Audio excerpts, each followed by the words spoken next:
जैसा कि पहले एपिसोड में हमने देखा था कि ताइजू यूजिरा को प्रपोज करने जाता है, लेकिन अचानक से एक ग्रीन लाइट पड़ने की वजह से सबके सब पत्थर बदल जाते हैं और सैंकू नाइटल बनाता है, जिससे कि पत्थर के इंसानों को फिर से जिंदा किया जा सकता है।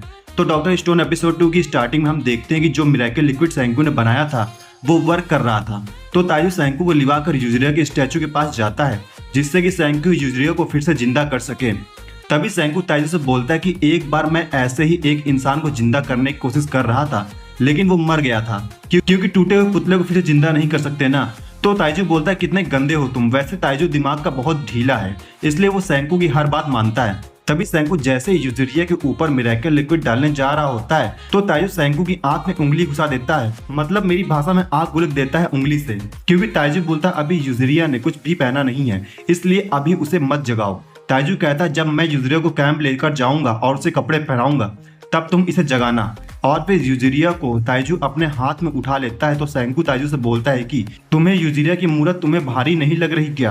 तो ताइजू सैंकू से बोलता है क्या तुम यूजिरिया को मोटा कह रहे हो, इसलिए मैं तुम्हें नहीं छोड़ूंगा। तभी जंगल से कुछ आवाज आती है और ये आवाज लॉयंस की थी, जो कि सैंकू और ताइजू की गंध पाकर उनका पीछा करने लगते हैं। तो ताइजू सैंकू से बोलता है आखिर ये जानवर पत्थर में क्यों नहीं बने? तो सैंकू बोलता है जिन पर ग्रीन लाइट नहीं पड़ी वो नहीं बदले और ये लोग अपनी पीढ़ी आगे बढ़ाते गए।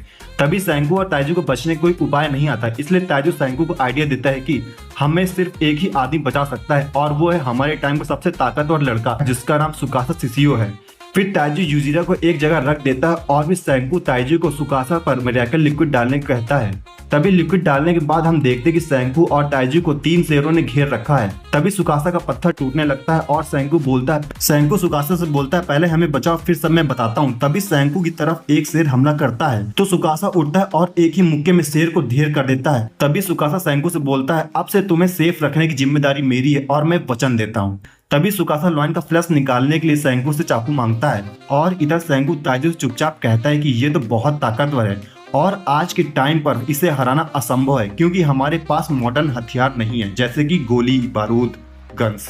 तभी सैंकू सभी को अपने कैंप ले जाता है तो सुकासा बोलता है कि तुम्हारी साइंस लैब कितनी अच्छी है।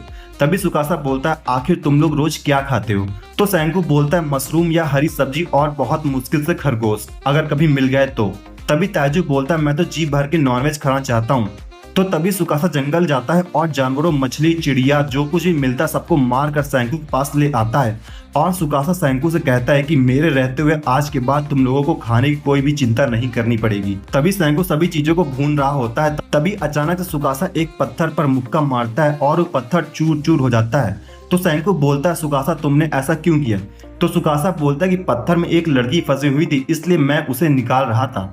तभी खाना भी पक जाता है और सब ठूस ठूस के खाते हैं। तभी सैंकू सबसे एक क्विज करता है और सबसे सवाल पूछता है कि टेक्नोलॉजिकल सिविलाइजेशन बनाने में क्या लगता है? तो ताइजू बोलता है स्मार्टफोन। तो सैंकू ताइजू से बोलता है तुम्हारी अकल का घास चरने गई है बेवकूफ कहेंगे। तभी सुकासा आंसर देता है स्टील। तो सैंकू बोलता है स्टील से ज्यादा जरूरी है हमारे लिए कैल्शियम कार्बोनेट, जिसे कि आमतौर पर चूना या चौक कहते हैं। तो ताइजू बोलता है वही चीज है ना जिससे टीचर स्कूल में फेंक के मारती है। तभी ताइजू बोलता है यानी कि इसका मतलब हमें स्कूल जाना पड़ेगा। तो सैंकू बोलता है हाँ सही कहा, अगर 3700 साल के बाद भी स्कूल मौजूद होगा तो बेवकूफ। तभी सैंकू ताइजू से बोलता है कि तुम्हें तो वो सेल याद होंगे ना जिससे तुम अपनी दाढ़ी ट्रिम करते हो।